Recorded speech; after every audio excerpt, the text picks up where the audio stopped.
রাজধানীর বাইরের খবরাখবর জানবো। কয়েকদিনের তীব্র গরমের পর বরিশালে শুরু হয়েছে বৃষ্টি। গরম কিছুটা কমলেও রয়েছে জলাবদ্ধতার শঙ্কা। অন্যদিকে টাঙ্গাইল, মেহেরপুর ও কুমিল্লায়ও সকাল থেকে বৃষ্টি শুরু হয়েছে, যাতে বিপাকে পড়েছেন শিক্ষার্থী এবং অফিসগামী এবং পাশাপাশি খেটে খাওয়া মানুষেরাও। এই সব বিষয়ে আমরা জানবো। তবে শুরুতে আমরা একটু কুমিল্লায় যেতে চাই। সেখানে আছেন আমাদের সহকর্মী মাসুদ আলম। মাসুদ, দেখতে পাচ্ছি এখনো গুড়ি গুড়ি বৃষ্টি হচ্ছে এবং জলাবদ্ধতা ইতিমধ্যে তৈরি হয়েছে সড়কগুলোতে। একটু জানতে চাই ভোগান্তি কেমন দেখছেন?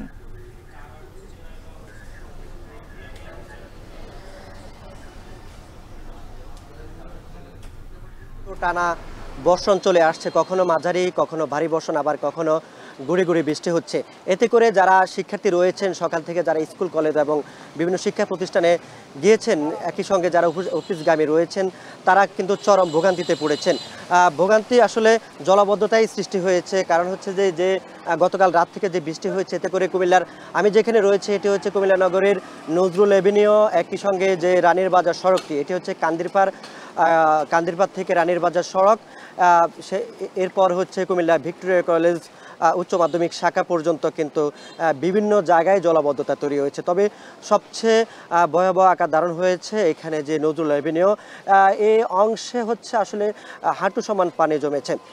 এতে করে কিন্তু যান চলাচল যেমন বিঘ্ন হচ্ছে, অটোরিকশা, সিএনজি চালিত অটোরিকশা, এগুলো কিন্তু আমরা দেখেছি যে থেমে গেছে, বন্ধ হয়ে গেছে, নষ্ট হয়ে গেছে।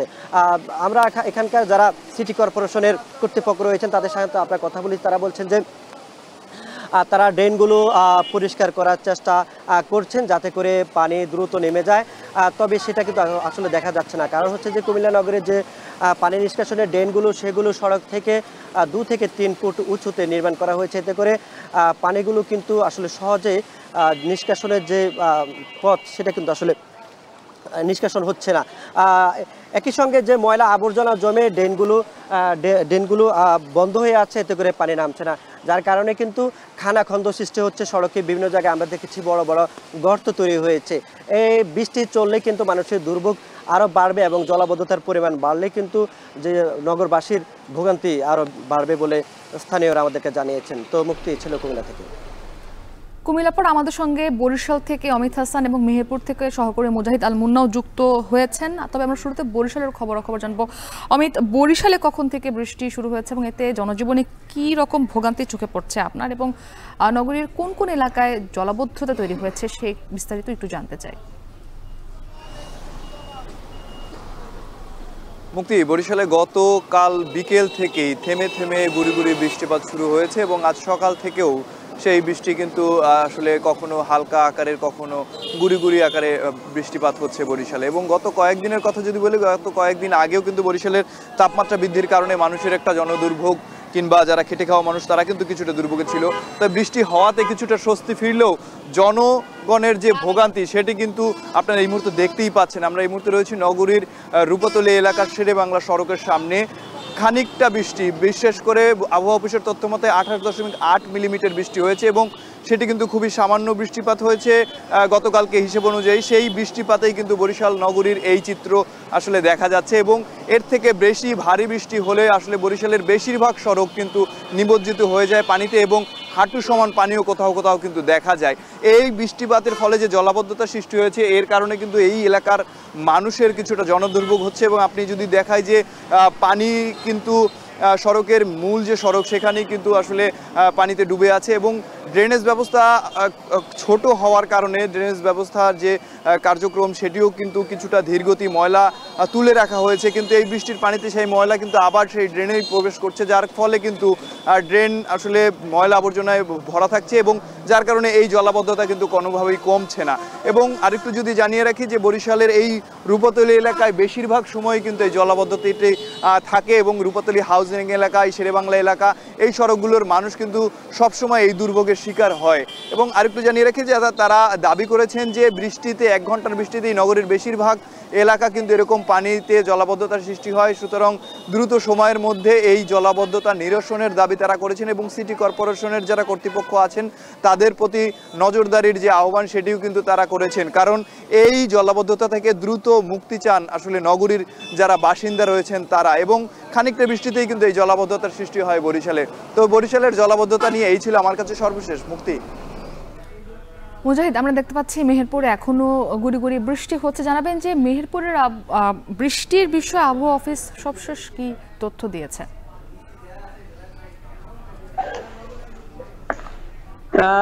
মুক্তি, আপনাকে আমি জানিয়ে রাখি, মেহেরপুরে কিন্তু আজ সকাল থেকেই গুড়ি গুড়ি বৃষ্টিপাত হচ্ছে। ভোর থেকে গুড়ি গুড়ি বৃষ্টিপাত হলেও 8টা নাগাদ মুষলধারে বৃষ্টিপাত শুরু হয়, যেটি প্রায় ঘন্টা ব্যাপী মুষলধারে বৃষ্টিপাত হয়। মুষলধারে বৃষ্টি ছেড়ে গেলেও গুড়ি গুড়ি বৃষ্টি কিন্তু 1 মিনিটের জন্য সকাল থেকে এখনো পর্যন্ত ছাড়েনি। মুক্তি, আমরা সকাল থেকেই দেখছি এই বৃষ্টিপাত চলছে। আমি আবহাওয়া অফিসের সাথে কথা বলেছি, তারা আমাকে জানিয়েছে এমন আবহাওয়া হয়তো সারাদিনই থাকবে এবং আগামীকাল পর্যন্ত থাকতে পারে বলে আমাকে তারা জানিয়েছে। এদিকে এই গুড়ি গুড়ি বৃষ্টিপাতের ফলে মেহেরপুরের যারা সাধারণ জনগণ তারা কিন্তু নানান ধরনের ভোগান্তির মধ্যে পড়তে হচ্ছে।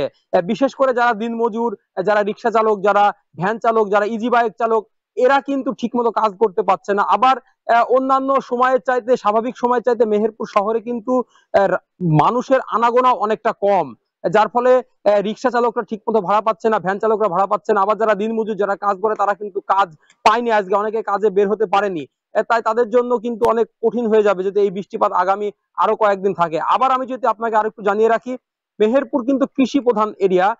আপনাকে একটু বলে রাখি, গত মাসে কিন্তু বেশ কয়েকদিন টানা বৃষ্টিপাতের ফলে মেহেরপুরের অধিকাংশ সবজি নষ্ট হয়ে গেছে। আবার যদি এরকম ধারা অব্যাহত থাকে তাহলে মেহেরপুরের সবজির কিন্তু আরো নষ্ট হওয়ার সম্ভাবনা রয়েছে। মুক্তি, এই ছিল আমার কাছে মেহেরপুরে বৃষ্টিপাতের সর্বশেষ পরিস্থিতি। মেহেরপুরের পর আমরা টাঙ্গাইলের খবরাখবর জানবো। কাউসার, টাঙ্গাইলে এখন দেখছি বৃষ্টি নেই, তো সেখানকার আবহাওয়া নিয়ে সবশেষ কি তথ্য দিয়েছে আবহাওয়া অফিস জানাবেন, এবং জনজীবনে ভোগান্তি কেমন দেখছেন?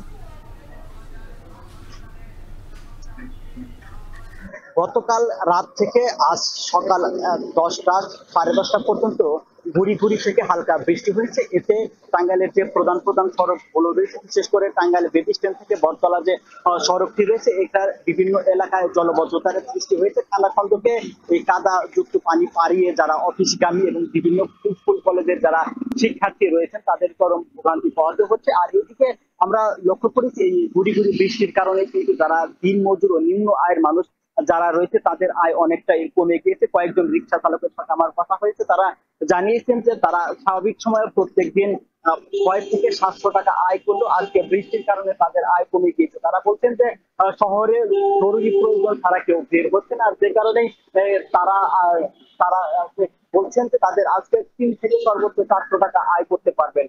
আর এদিকে যারা দিনমজুর রয়েছেন তারা কয়েকজন জানিয়েছেন যে সকালবেলা তারা যখন কাজে বের হবেন তখনই বৃষ্টি শুরু হয়েছে, আর তখন কিন্তু তারা অনেকেই কাজে যেতে পারেনি। তারা জানিয়েছেন যে তাদের বেশিরভাগই কাজ করতে হয় খোলা আকাশের নিচে, আর বৃষ্টিতে কাজ করা যাবে না বলে অনেকেই কাজে যোগদান করেননি। আর এদিকে আমরা যে সড়কটিতে রয়েছি, এখানে কিছুক্ষণ আগেও হালকা বৃষ্টি হয়েছে, যে কারণে আমার পেছনে যে থানা খন্দক হয়েছে এখানে জলাবদ্ধতার সৃষ্টি হয়েছে। আর এতে করে এই সড়ক দিয়ে, এটি শহরের গুরুত্বপূর্ণ একটি সড়ক, যারা যাচ্ছেন তাদের এখানে থেমে যেতে হচ্ছে, কারণ থানা খন্দকে যে কোনো সময় বড় ধরনের দুর্ঘটনা ঘটতে পারে, যে কারণে তারা এখানে একটু তারা সাবধানতা অবলম্বন করছেন। আর এদিকে টাঙ্গাইলের আবহাওয়া অফিসে জানিয়েছেন যে গত রাত 12টা থেকে আজ সকাল 9টা পর্যন্ত টাঙ্গাইলে 7 মিলিমিটার বৃষ্টিপাত হয়েছে। আগামী আরো 2 থেকে 3 দিন বৃষ্টি হতে পারে। তো এই ছিল টাঙ্গাইলের বৃষ্টি ও জনদুর্ভোগের সবচেয়ে তথ্য।